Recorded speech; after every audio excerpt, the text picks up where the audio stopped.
Good evening all of you. आवाज आ रही है? Yes, Good sir. evening, sir. Okay. Last class we did first order. उसी पे numerical किए थे, याद आ रहा है? Yes, sir. Yes, sir. Okay, देखो बुकलेट में पेज 95 निकाल दो। This is the topic of the class, effect of temperature on rate, page 95।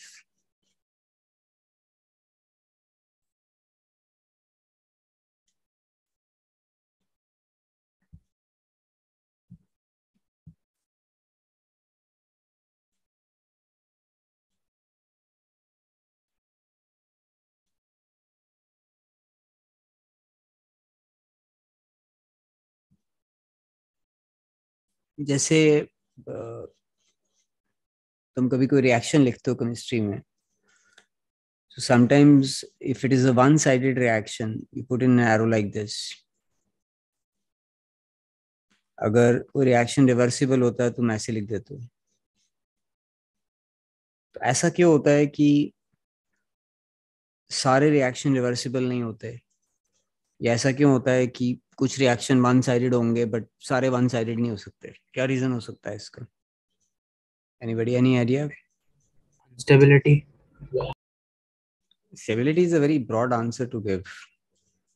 अगर we just write answer for stability to everything, do want to study anything then?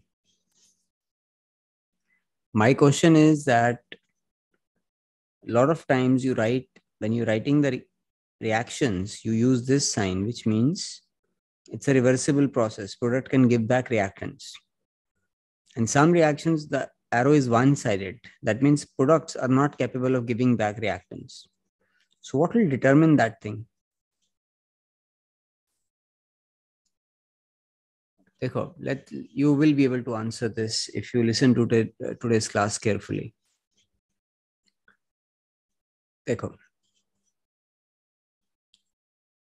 तुम assume करो हमारे पास एक reaction है, A gives you product, and you perform an experiment and you find this is first order with respect to A. That means the rate is equal to Ka. Square bracket का मतलब this is concentration of ए। तो तुमने experiment किया, ये first order आया। अब तुम दो जार ले रहे हो, तुम्हारे पास एक जार है एक्स,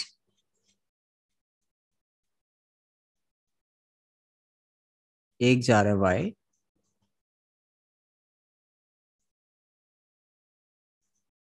एक्स वाले जार में ए की कंसंट्रेशन है 2 मोल्स पर लीटर, और वाई वाले जार में ए की कंसंट्रेशन है 2 मोल्स पर लीटर। दोनों में the concentration of A is same. X वाला जार जो है that is at 300 kelvin, Y वाला जार that is at 330 kelvin. there is a difference of 30 Kelvin in both the jars. जो सेकेंड जार है वाई वाला, उसमें द रिएक्शन विल बी रफली 8 times faster. Now 8 times is a huge number. 8 times means उससे 700% fast होगा। यहाँ पे तुम 2-4% की बात नहीं कर रहे हो। टेम्परेचर का इतना मार्क्ड इफेक्ट होता है रेट ऑफ रिएक्शन पे। ये 300 केल्विन पे है, this is at 330 kelvin. The second jar the reaction is 8 times faster. अब ये तुम्हारा रेट है, ध्यान से सोचो, ये रेट है। रेट कौन सी दो चीजों पे डिपेंड कर रहा है? कंसंट्रेशन ऑफ ए और के पे। कंसंट्रेशन ऑफ ए दोनों जार में सेम है, तो वो आउट हो गया। टेम्परेचर को इंक्रीज करने से जो रेट कांस्टेंट के है वो इंक्रीज हो जाता है। अगर के इंक्रीज हो जाएगा तो ऑटोमेटिकली रेट इंक्रीज हो जाएगा। ये पॉइंट समझ आता है सबको? Yes, sir. तो लास्ट Yes, क्लास sir. मैंने तुम्हें स्पेशली लिखवाया था कि के is constant only at a specific temperature, the value of के चेंजेस विद टेम्परेचर। जितने भी वेरिएबल्स होते हैं, टेम्परेचर सबसे ज्यादा रेट को इफेक्ट कर सकता है, रेट ऑफ रिएक्शन। अगर टेस्ट ट्यूब में रिएक्टेंट तुमने डाले, तुम टीचर से पूछते नहीं हो रिएक्शन एंडो है या एक्सो है। You heat the test tube in your practicals, you will do that. You are heating the test tube not because it is endo or exothermic. You are heating the test tube because that will increase the rate of reaction. तो ये वाली चीज, ये जो मैंने लिखा है, इसको बुकलेट के पेज 95 के टॉप पे नोट कर लो। इस चीज को नोट कर लो पेज 95 के टॉप पे। टेम्परेचर इंक्रीज करने से रेट ऑफ रिएक्शन क्यों बढ़ता है? क्योंकि टेम्परेचर इंक्रीज करने से के बढ़ जाता है। अगर के बढ़ जाएगा, कांस्टेंट ही बढ़ जाएगा, तो रेट अपने आप बढ़ जाएगा। इसको नोट कर लो।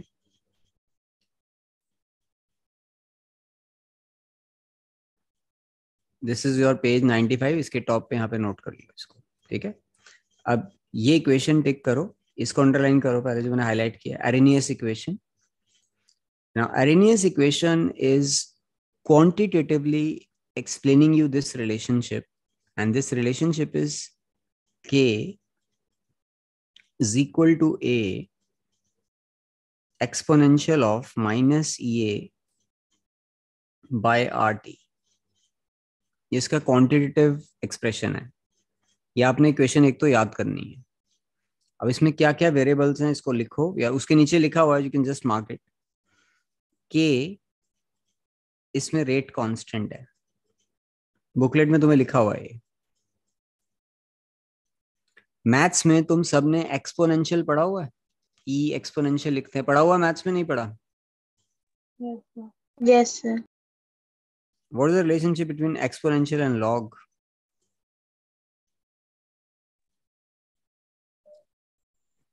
अरे मैथ्स में एक्सपोनेंशियल या लॉग पढ़े हैं? रिलेशनशिप आता है किसी को? Log of e is equal to 1. हाँ, लॉग और एक्सपोनेंशियल कट जाते हैं आपस में, तो ये एक्सपोनेंशियल है। ए जो है ना, ये एक्सपोनेंशियल से पहले आ रहा है, तो ए को एरेनियस फैक्टर बोलते हैं या प्री एक्सपोनेंशियल फैक्टर बोलते हैं, वहां पे दिया हुआ है तुम्हें बुकलेट में। ये टी टेम्परेचर है जो हमने केल्विन में लेना है, आर गैस कांस्टेंट है,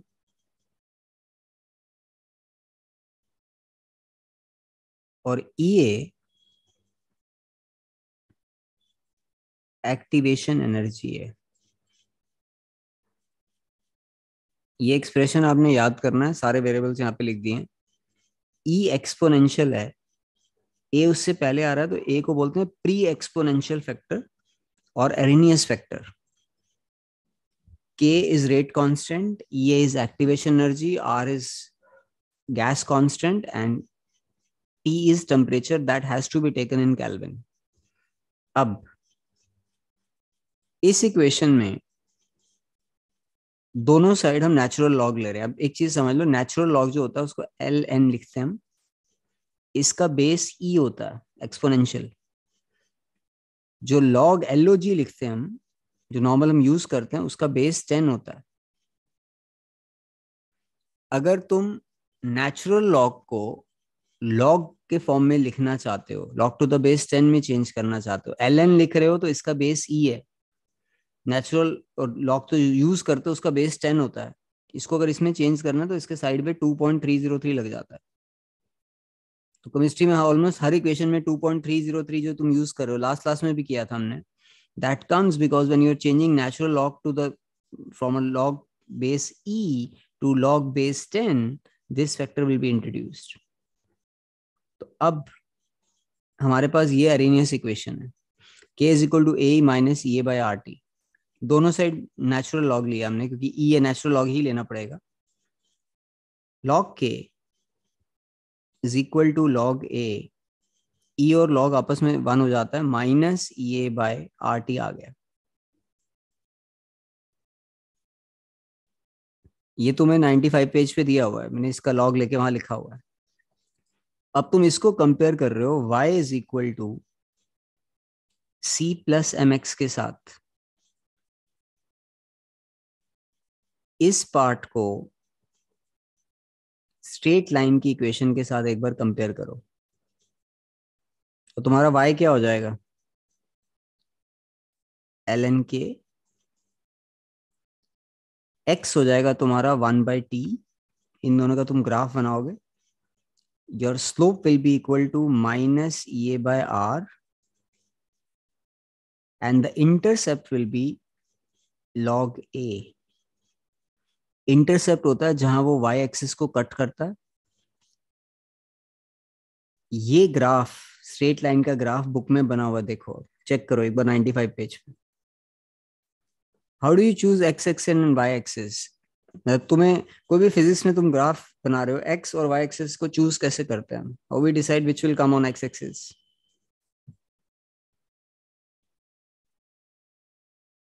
ट्राई करो। अरे इस ग्राफ में x एक्सिस और y एक्सिस पे 1/t है देखो, और y एक्सिस पे ln k लिखा हुआ है। How do you decide the axis? I am asking you. किसी को नहीं आता क्लास में?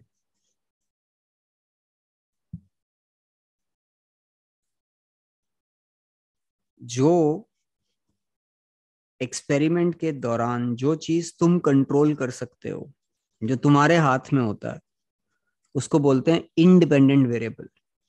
जो तुम कंट्रोल कर सकते हो वो हमेशा एक्स एक्सिस पे आएगा।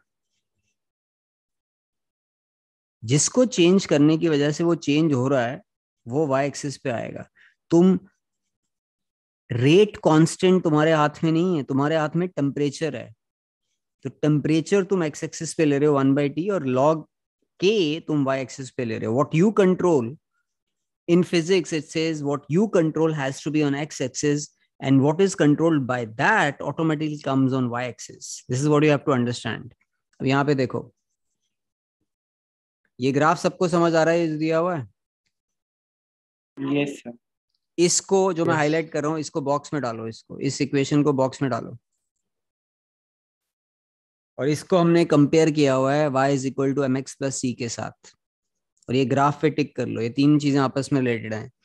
This is correlated to a straight line and the graph is given under this straight line. अब इसमें this derivation is very simple. They generally don't ask this. ये straight line वाला याद करना अच्छी तरह। अब इसमें मैं वैल्यू पुट कर रहा हूं सिर्फ। log k is equal to log a minus EA upon r t। t1 है तो ये k1 है, log k2 log a minus EA upon r t2। Let this be the first equation, let this be the second one। तुमने सिर्फ करना है 2 - 1। अब तुम अगर सेकेंड इक्वेशन में से फर्स्ट इक्वेशन को सब्ट्रैक्ट करोगे तो क्या होगा? एक बार लेफ्ट साइड पे देखो, यहाँ पे ये इसमें से माइनस हो जाएगा, तो ये आ जाएगा log k2/k1। log में अगर सब्ट्रैक्ट हो तो डिवाइड हो जाता है, log a कट जाएगा, EA/r को कॉमन ले लो। पॉजिटिव में कॉमन अगर लोगे तो ये 1/t1 - 1/t2 हो जाएगा। ये सिर्फ हमने किया 2 - 1। अब नेचुरल लॉग को log टू द बेस 10 में चेंज करोगे तो 2.30 लग जाएगा। तो log k2/k1 is equal to EA upon 2.303 upon r, या r साथ में 1/t1 - 1/t2। ये तुम्हें वहां पे फॉर्मूला बॉक्स में दिया हुआ है, मार्क कर लो, वेरी वेरी इंपॉर्टेंट। अब पूरे चैप्टर में इस साल बोर्ड एग्जाम में 7 नंबर का चैप्टर है, और पूरे चैप्टर में सिर्फ 2 ही फॉर्मूले हैं, एक ये वाला है और एक जो तुमने लास्ट क्लास में पढ़ा था। लास्ट क्लास में हम कर रहे थे k is equal to 2.303 upon t log of r0/r। इन दोनों को छोड़ के कोई क्वेश्चन बोर्ड एग्जाम में नहीं आता। पूरे चैप्टर में 2 ही फॉर्मूले हैं। ये वाला सबको मिल गया, बॉक्स में लिख लिया आपने, इसको टिक कर लिया है? Yes, sir. Yes, sir. Okay, इसमें अब मुझे बताओ K1 क्या है? K1 is rate constant at temperature T1, K2 is rate constant at temperature T2, EA is activation energy and R is gas constant. Usually R दिया होता है paper में, 5 चीजें, कोई भी 4 देंगे, फिफ्थ तुम निकाल लोगे इसमें। तो अभी हमने क्लास में इस पे क्वेश्चन करने हैं। Before we start with those questions, I will just explain you the concept of activation energy. कि कोई रिएक्शन रिवर्सिबल क्यों होता है, या कोई रिएक्शन रिवर्सिबल कभी नहीं होंगे, ऐसा क्यों होता है? देखो, तुम्हारे पास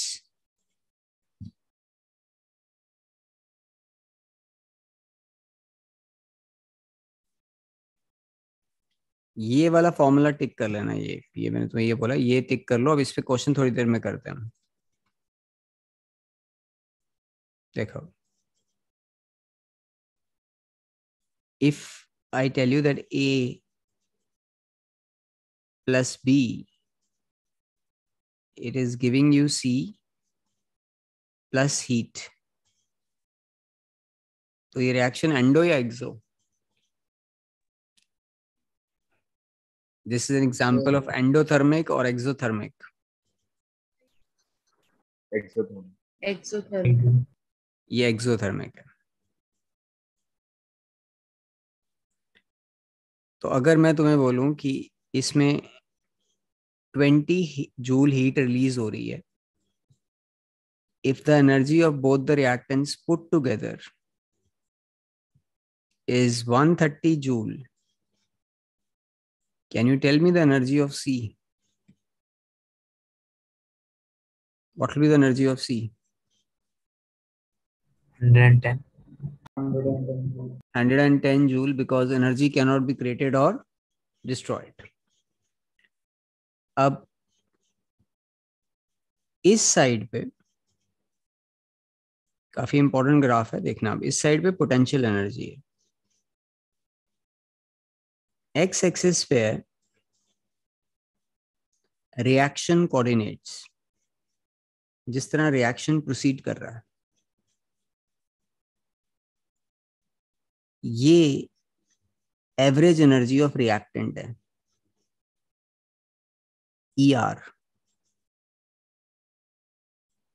प्रोडक्ट की एनर्जी कम है, 20 जूल हीट चला गया, तो प्रोडक्ट की एनर्जी हम यहां बना रहे हैं, ये EP है।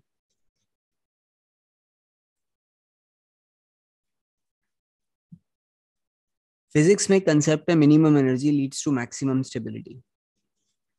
अगर रिएक्टेंट प्रोडक्ट में ऐसे चेंज होता तो अर्थ पे कभी कोई फ्यूल नहीं होता, सारे के सारे फ्यूल में अपने आप आग लग गई होती।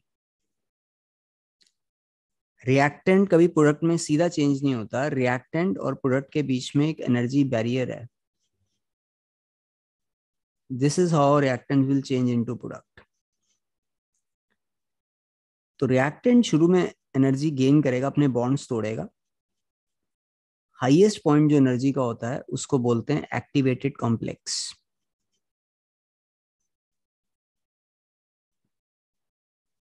Just so that you understand, I'm just putting in some values from here. Let's say इसकी एनर्जी 130 है, जो ऊपर इक्वेशन में लिखा है। इसकी एनर्जी 110 है। जो एक्टिवेटेड कॉम्प्लेक्स है, अगर उसकी एनर्जी 170 है,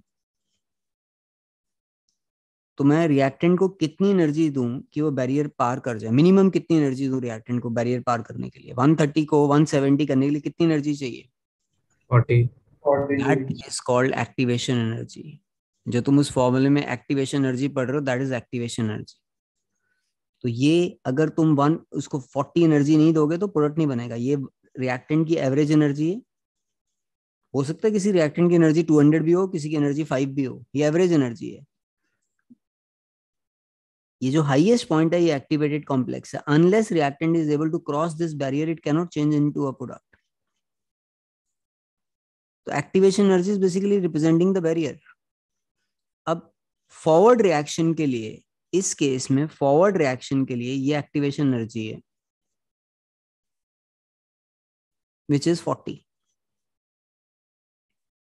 अगर बैकवर्ड रिएक्शन हो रहा है तो कितनी एनर्जी चाहिए? इमेजिन करो बैकवर्ड रिएक्शन, कितनी एनर्जी चाहिए? 60 joules. 60। तो अगर फॉरवर्ड और बैकवर्ड रिएक्शन दोनों के लिए जो एनर्जी है वो कंपेरेबल है तो रिएक्शन रिवर्सिबल होता है। बर्निंग ऑफ फ्यूल, कोई भी फ्यूल सोचो, लकड़ी या कोयला या पेट्रोल या डीजल, कोई भी fuel. Let's say we take the example of coal. मैं तुम्हें कोल देता हूं, तुम उसको बर्न कर देते हो, you are left with some ashes. I give you those ashes, I give you heat, I give you will not be able to form coal again. Petrol को तुम एक बार आग लगा दो तो दोबारा मैं तुम्हें अगर वो धुआं, आग और एनर्जी दे दूं, तुम पेट्रोल दोबारा थोड़ा बना सकते हो। तो ऐसा क्यों है कि रिएक्शन वो एक साइड का ही होता है, रिवर्सिबल नहीं होता? उसका रीजन ये है, बर्निंग ऑफ फ्यूल की ये इक्वेशन ऑलमोस्ट ऐसी है। This is the graph for burning of fuel. Fuel को तुम हल्की सी एनर्जी देते हो, वो बर्न हो जाता है। अब उसमें बैकवर्ड रिएक्शन में इतनी एनर्जी रिक्वायर्ड है बैकवर्ड रिएक्शन करने के लिए कि वो केमिकल रिएक्शन में अवेलेबल ही नहीं है। Burning of fuel is a one sided reaction. ये पॉइंट समझ आ रहा है आप लोगों को? Yes, sir. If forward reaction and backward reaction requires comparable energy, then it will happen. Then the reaction will be reversible. Burning of fuel is purely one-sided reaction. मैं petrol तुम्हें देता हूं, तुमने एक माचिस की तीली उसमें लगा दी, वो आग जल गया सारा। अब मैं तुम्हें सारा धुआं और वो आग दे दूं, बोलूं पेट्रोल बनाओ, तो नहीं बना सकते हो, क्योंकि वो वन साइडेड क्यों है? क्योंकि बैकवर्ड रिएक्शन के लिए इतनी एक्टिवेशन एनर्जी चाहिए जो अवेलेबल ही नहीं है केमिकल रिएक्शन में। It is a one sided reaction. When you study this, you come to a very interesting conclusion that all endothermic reactions in chemistry are reversible. There is no exception to that fact. अगर reaction endothermic होगा तो kinetics कहता है पक्का reversible होगा। Now let me give you an example. बोलो गगन। Sir, what does it mean that the chemical reaction doesn't have enough energy to make it backward? Heat is being supplied from outside. You may supply any amount of heat. Come to think of it, nothing beats common sense. मैं तुझे धुआं और आग दे दूं, तू petrol बना लेगा क्या? No, but No, why is no, that? नहीं, Is the एक energy second. so much? क्यों नहीं बना सकता? कोई रीजन होगा? Actually, chemical reaction is nothing but rearrangement of bonds. That means bonds have come to such a point that the further rearrangement in chemical reaction is not possible. ठीक है, इतनी energy चाहिए, अवेलेबल ही नहीं है। वो chemical reaction में उतनी energy available ही नहीं होती। तो क्लास के स्टार्ट में मैं तुम्हें बोल रहा था, कई रिएक्शन वन साइडेड होते हैं, कई बार तुम्हारे रिएक्शन रिवर्सिबल होते हैं। ऐसा क्यों होता है? तो आज बच्चे, मैं क्लास ले रहा था, मुझे उल्टे उल्टे आंसर दे रहे हैं। मैंने कहा तुम्हारे लिए सीधा आंसर है, क्योंकि हमने ऐसे पढ़ा था, टीचर ने बोर्ड पे लिखा था। आज तक हमने कभी क्वेश्चन नहीं किया कि कोई रिएक्शन रिवर्सिबल क्यों होता है और कोई वन साइडेड क्यों होता है। तुमने कभी क्वेश्चन नहीं किया टीचर को इस पे। मैं तुम्हें आज बता रहा हूँ क्यों होता है ऐसा। क्योंकि कईयों में एनर्जी कंसिडरेशन ऐसा है कि वो बैकवर्ड में जा सकता है। कई अगर बैकवर्ड रिएक्शन में इतनी ज्यादा एनर्जी चाहिए, अगर अवेलेबल ही नहीं तो बैकवर्ड में कहाँ जाएगा? एक ही साइड हो जाएगा रिएक्शन फिर। ठीक है, अब जो हम इससे कंक्लूड कर रहे हैं, सारे एंडोथर्मिक रिएक्शन हमेशा रिवर्सिबल होते हैं। ध्यान देना, आप ध्यान से देखो इधर। A plus heat gives you B. Hypothetically, इसकी एनर्जी 150 है, इसने 30 जूल हीट एब्जॉर्ब किया। गेस करो बी की एनर्जी कितनी होगी? 180. 180 होगी। Everybody agrees? Yes, sir. ठीक है, let's try and make the graph now.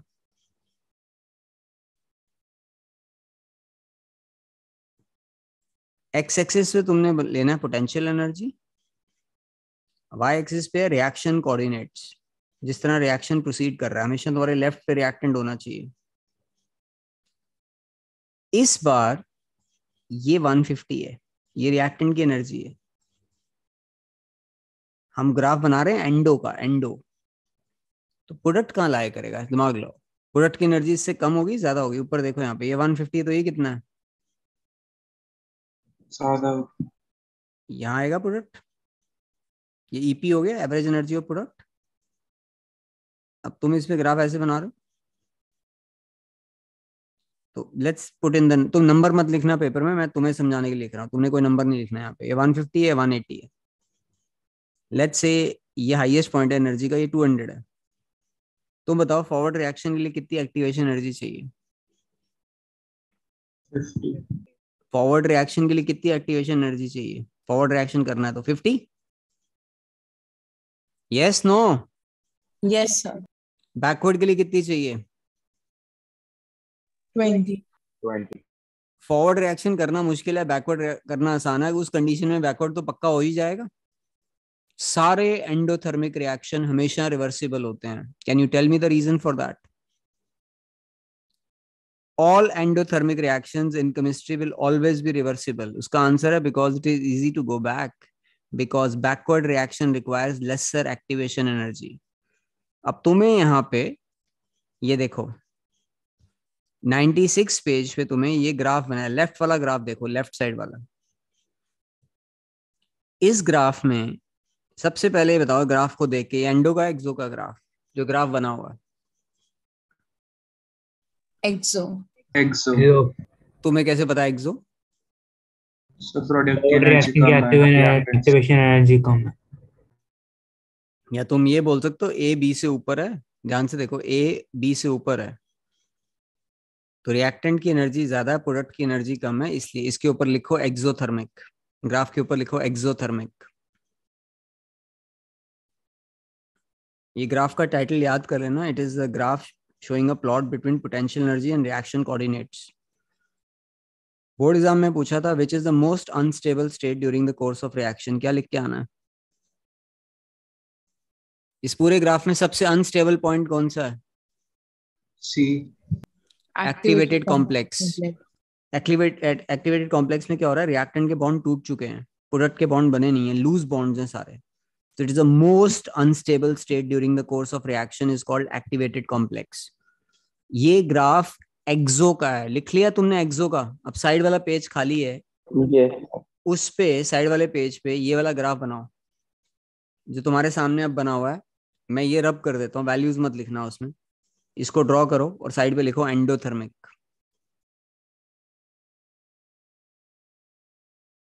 इसको ड्रॉ करके साइड पे लिखो एंडोथर्मिक, ड्रॉ कर लो इसको। उसके नीचे नोट लिखो अब।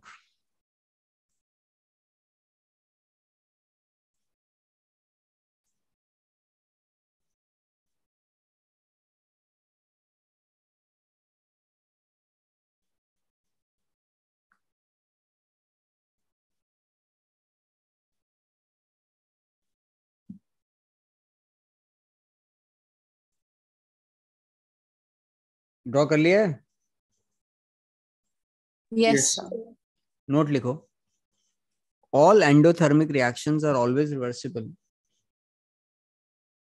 All endothermic reactions are always reversible because the activation energy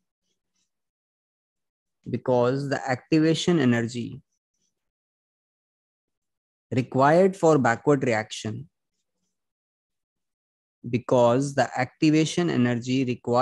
backward reaction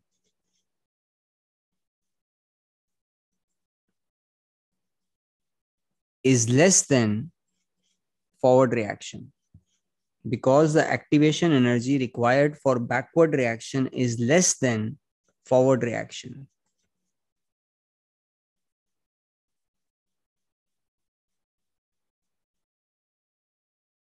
ये पॉइंट समझ आया आप लोगों को?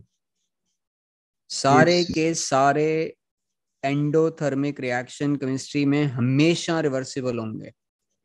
एक्सो रिवर्सिबल हो भी सकता और नहीं भी हो सकता, पर एंडो में कोई ऑप्शन नहीं है, एंडो रिवर्सिबल होगा ही होगा। क्या लिखा है नोट में? Can anybody repeat? All endothermic reactions are always reversible because the activation energy required for backward reaction is less than forward reaction. Okay, fine, thanks. अब let's come to the new concept. ये graph तुम्हें book में बना हुआ है, draw करने की जरूरत नहीं, सिर्फ यहाँ पे ध्यान दो।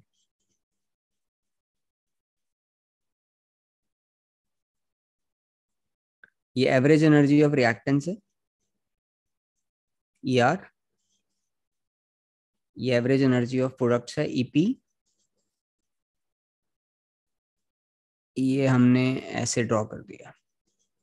जो हाईएस्ट एनर्जी पॉइंट होता है एक्टिवेटेड कॉम्प्लेक्स में, एनर्जी को थ्रेशोल्ड एनर्जी भी बोलते हैं। This energy is also called threshold energy. Threshold का मतलब होता है मिनिमम, कम से कम एनर्जी चाहिए ये एक्टिवेटेड कॉम्प्लेक्स। ये ग्राफ जो मैंने बनाया है एंडो के लिए एक्सो के लिए, फटाफट आंसर करो। एक्सो। Exo. पूरी क्लास को समझ आता है एक्सो के लिए, क्योंकि प्रोडक्ट की एनर्जी कम है। ठीक है, अब कैटलिस्ट क्या करता है? कैटलिस्ट बेसिकली रिएक्शन का रेट ऑल्टर करते हैं। ये अनकैटलाइज्ड रिएक्शन है, मैंने कोई कैटलिस्ट नहीं डाला। अगर मैं इसमें कैटलिस्ट डाल दूं क्या करेगा? वो इसी रिएक्शन को एक दूसरे पाथ से करना शुरू कर देगा।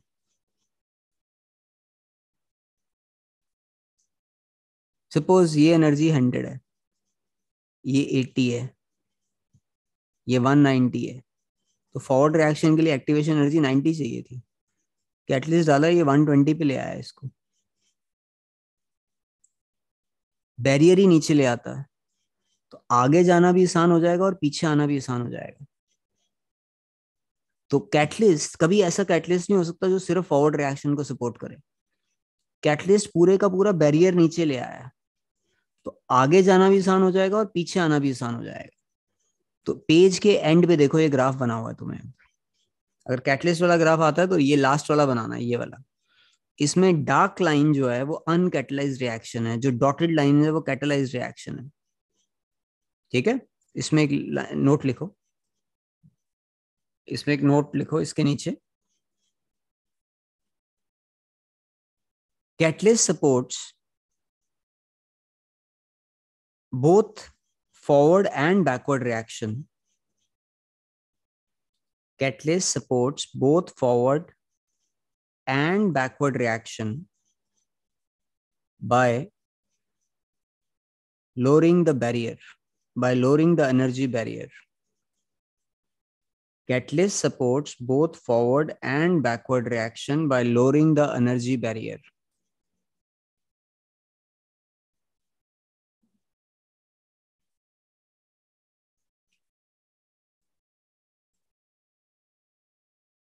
ठीक है, अब तुम ये सोचो कि ये लेंथ है, सपोज हम एक हर्डल बना देते हैं, ये 1 मीटर का हर्डल है। अब तुम सब इसको क्रॉस करने के लिए मैं तुम्हें बोलूं तो तुम में से बहुत कम लोग क्रॉस कर पाएंगे। 1 मीटर काफी हाइट होती है, इट्स वेरी डिफिकल्ट। अब मैं सेकेंड टाइम अगर हर्डल बनाऊं और मैं सिर्फ ये हर्डल 20 सेंटीमीटर का बना दूं तो तुम में से ऑलमोस्ट सारी जंप कर जाओगे इसके थ्रू। तो एग्जैक्टली वही है, कैटलिस्ट क्या करता है? बैरियर को ही नीचे ले आता है, तो रिएक्टेंट के लिए आगे जाना और प्रोडक्ट के लिए पीछे आना दोनों आसान हो जाएंगे। तो catalyst supports both forward as well as backward reaction by lowering the energy barrier. ये समझ आ गया सबको? क्लियर है? Yes, sir. Yes, sir. Yes, sir. एक नोट लिखो, अब एक नोट लिखो, ये कई बार कॉम्पिटिटिव एग्जाम में आता है ये क्वेश्चन, तुम इसको कंप्लीट करना। हायर द एक्टिवेशन एनर्जी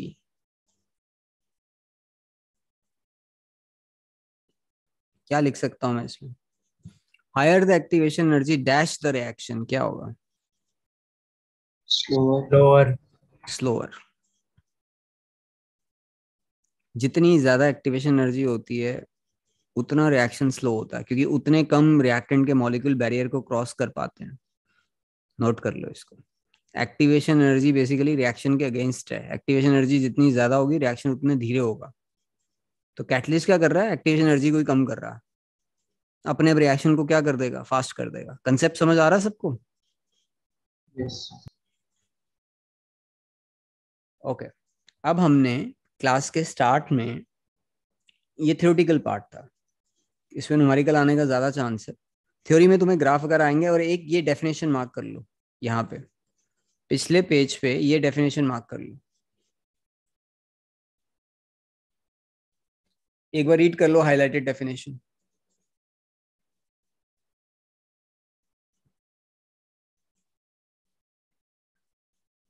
देखो, जो आज की क्लास में हमने फॉर्मूला पढ़ा है वो ये है, log K2 by K1 is equal to EA upon 2.303 R 1 upon T1 minus 1 upon T2। इस पूरे चैप्टर में तो पहले भी बोला 2 ही फॉर्मूले हैं सिर्फ, 7 नंबर का चैप्टर है, बहुत इजी है बाकी चैप्टर्स के रिस्पेक्ट में। अब आप लोगों ने ये क्वेश्चन करेंगे हम लोग 97 पेज क्वेश्चन, ये पढ़ लो जरा।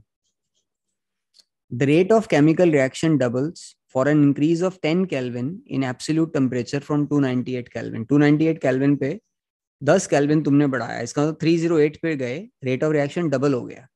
तो बताओ एक्टिवेशन एनर्जी कितना होगा। ये एनसीईआरटी का क्वेश्चन है, 2-3 बार आया हुआ है बोर्ड एग्जाम में, बिल्कुल सिंपल सा है।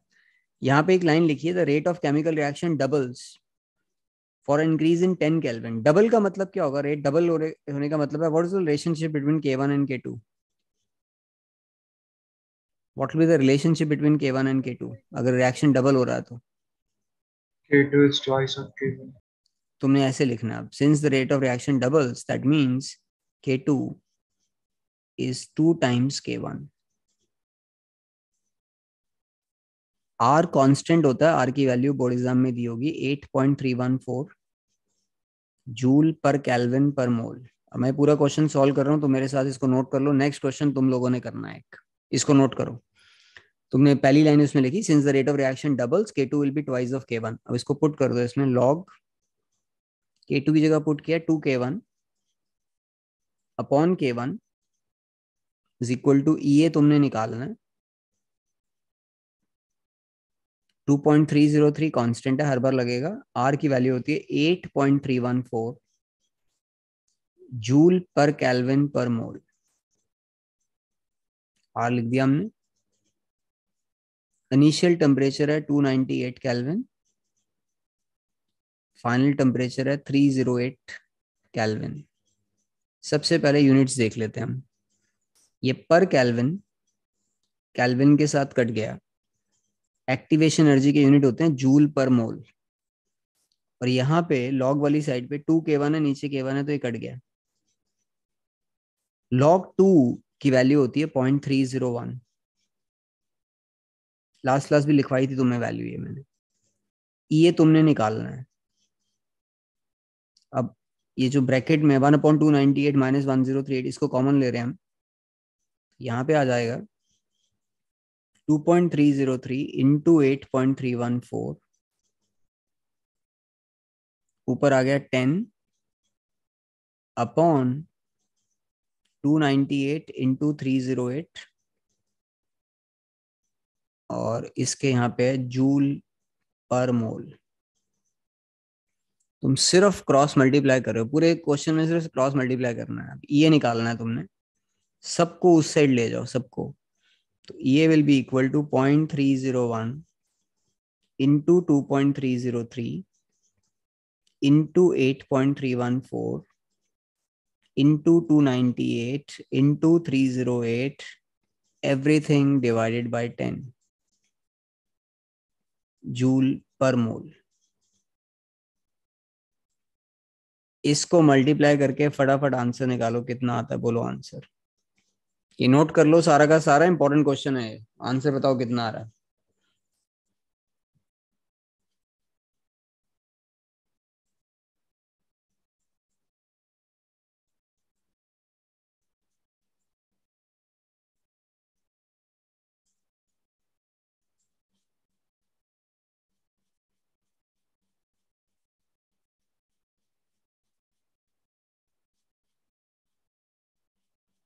किया किसी ने?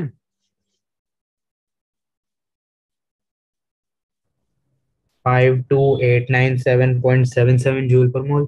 यप, 52,897.77 जूल पर मोल। जूल पर मोल। अब तुम इसको किलो जूल में अगर लिखोगे So you can simply write 52.897 kilojoule per mole.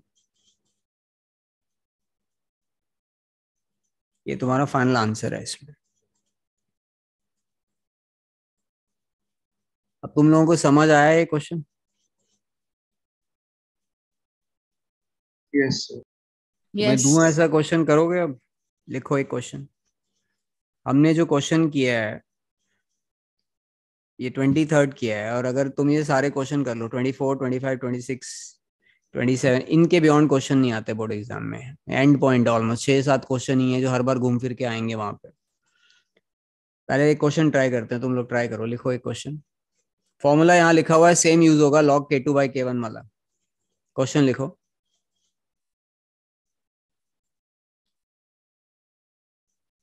एक रिएक्शन है, लिखो उसका activation energy 65.4 kilo joule per मोल है.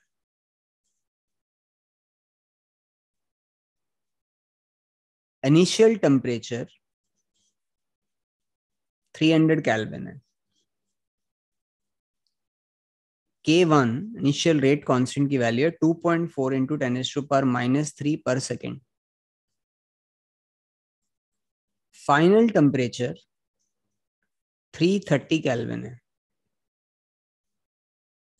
K2 तुमने निकालना है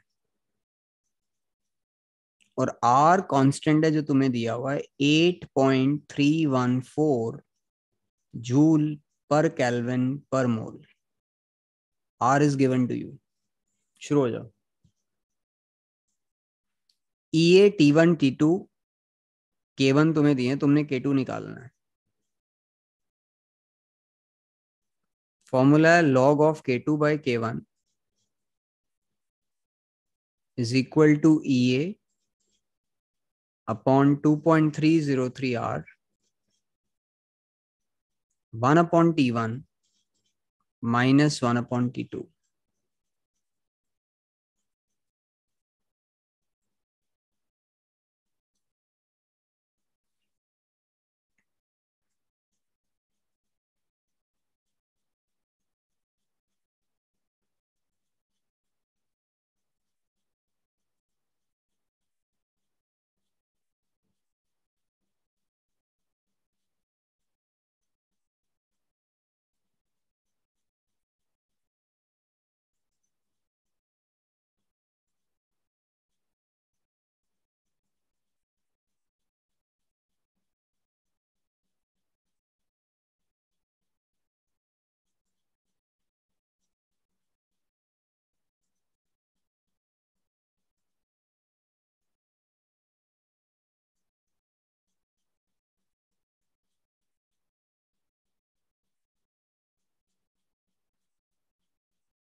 कुछ कर रहे हो, ऐसे बैठे हो?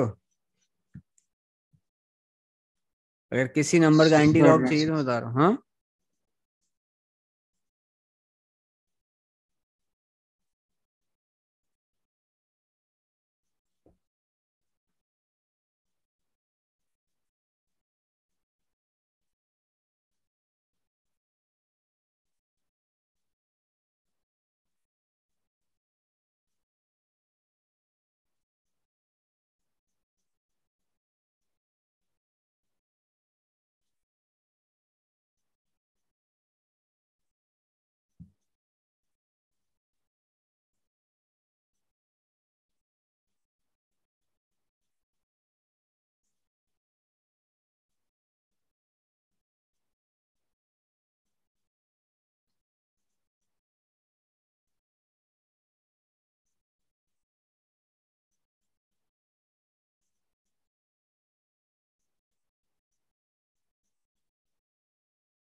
देखो किसी का आया आंसर? नहीं आया? शुड आई वेट या करूं? Sir, 1 minute, sir.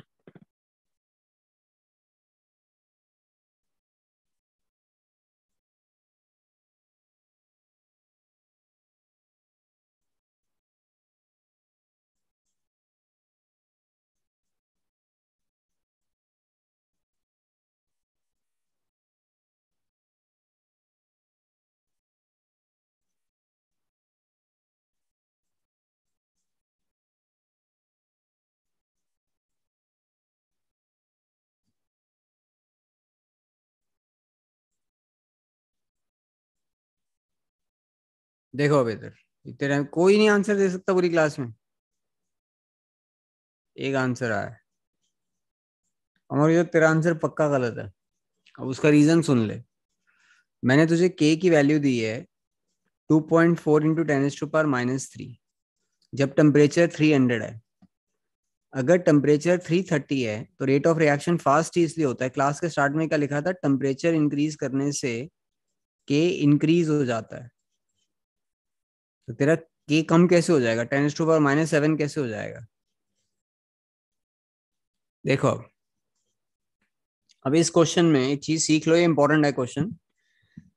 K1 put मत करना। नॉर्मली तुम K1 पुट कर देते हो, स्ट्रगल करते रहते हो लॉग के साथ, उसको पुट नहीं करना है, तुमने ऐसे करना है क्वेश्चन, तुम नंबर ऑफ टाइम्स निकालते हो एक्चुअली। तुमने करना है log of K2/K1। K1 put मत करो, EA को सीधा पुट कर देते हैं जूल पर मोल में। किलो जूल को जूल में चेंज करना है, आर जूल में होता है। तो 65400 जूल पर मोल। 2.303, आर की वैल्यू 8.314 जूल पर केल्विन पर मोल। 1 इनिशियल टेम्परेचर -1/T2, ये केल्विन में। अब ध्यान से देखो, सबसे पहले जूल जूल के साथ कट गया, मोल मोल के साथ कट गया, केल्विन केल्विन के, ये शो करने के मार्क्स हैं बोर्ड एग्जाम में, यूनिट्स लिखने के मार्क्स हैं, आप छोड़ नहीं सकते हो इनको। अब तुम्हारे पास आया log K2/K1 is equal to 65400 upon 2.303 into 8.314। अब तुमने एलसीएम लिया इसका, 300 इंटू 330, तो ऊपर 30 आ जाएगा। ये समझ आया जो मैंने लिखा है? नीचे एलसीएम इन दोनों का होगा, ऊपर 30 आ गया। अब ये 30 330 के साथ कट गया, यहाँ पे 11 आ गया, इसके 2 0 यहाँ कट गए, ये 3 कट गया इसके साथ, 218 आ गया यहाँ पे। I'm just using the calculator, getting this calculation done. So this comes out to be 218 divided by 2.303, which is further divided by 8.314, which is divided by 11. ये आ गया 1.035, 1.035 ये आया log K2/K1। इस पॉइंट तक सबको समझ आता है क्लास में? जल्दी यस नो करो। Yes, sir. Yes. तो K2/K1 कैसे निकालोगे? ये होता है कितने टाइम्स हो गया reaction, which will be equal to anti log of what, 1.035। Anti log देखना है आपने, ठीक है? अब एंटी लॉग के टेबल में जाओ,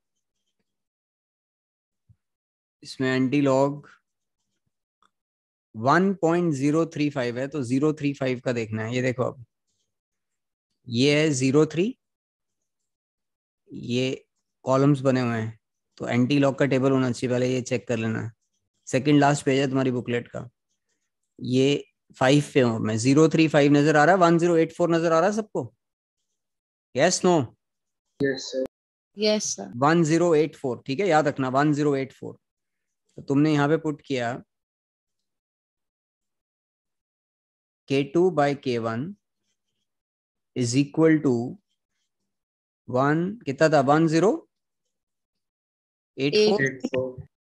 तो तुमने लिखना है 1.084, और ये 1 का मतलब होता है, यहाँ पे जो 1 है, एंटी लॉग तो इसका देखते हैं सिर्फ, 1 का मतलब इंटू 10⁻1। इसका मतलब रिएक्शन बेसिकली 10.84 टाइम्स हो रहा है। तो K2/K1 इज इक्वल टू 10.84 आ गया. अब K1 उठा के डाल दो तो K2 निकल आएगा. So K2 will be equal to 10.84. K1 कितना दिया था क्वेश्चन में? 2.4 इन 10⁻³ 2.4 इंटू 10⁻³ पर सेकेंड. तो ये मल्टीप्लाई कर दो. So this comes out to be 10.84 into 2.4, 26.01. 26.01 into 10⁻³ or you should write it as 2.601 into 10⁻² पर सेकेंड. ये तुम्हारा आंसर है फाइनल. अब सबको समझ आया है नहीं आया ये बताओ मुझे. तुम्हारे सामने पूरा सोल्यूशन चेक कर लो एक बार. जो इस पॉइंट पे क्लियर नहीं है पूछ लो मेरे से. बहुतों के आंसर गलत है तुम में से.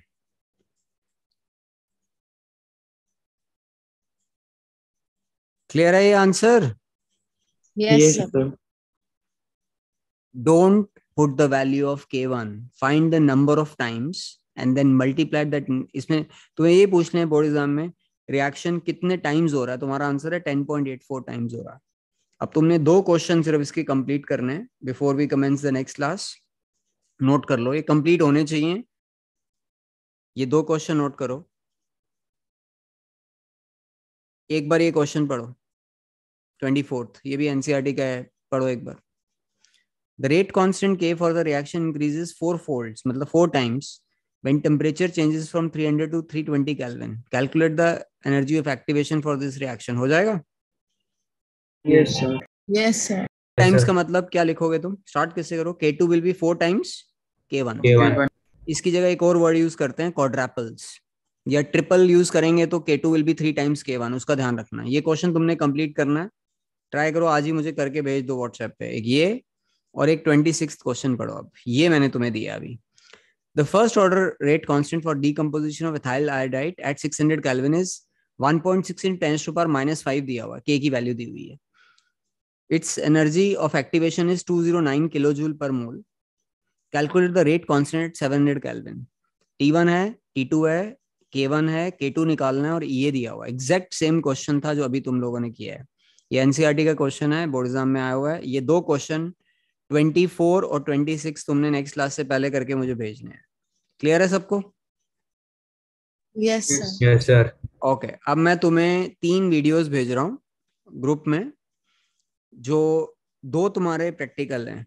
एक तुम्हारा टाइट्रेशन का प्रैक्टिकल है, तो मोर सॉल्ट और ऑक्सैलिक एसिड वाला. उसमें तुम क्या यूज करते हो, उस पे प्रैक्टिकल में हम करते क्या हैं, what are the equations, what are we trying to balance. और एक है cation analysis, group 1, group 2, group 3. तो मैं तुम्हें 3 वीडियो अभी भेज रहा हूँ प्रैक्टिकल के. जिसका भी प्रैक्टिकल बिल्कुल समझ नहीं आता स्कूल में, एक बार वो वीडियोस देख लेना तुम. ठीक है? और बाद में when your course finishes, then you have final obviously exam of practicals, then I'll take the complete class for practical. But for the time being, you watch those videos because some of you are going to lab and come, you come back, you're absolutely blank, you don't know what is happening there. तो ये videos देख लो, काफी help हो जाएगा इससे. I'll just send you these videos in the group. Okay? चलो, take care. We'll continue in next class. Thank you, sir. Thank you, Good night. sir. Thank you, sir. Good night, all of Thank you, you. sir.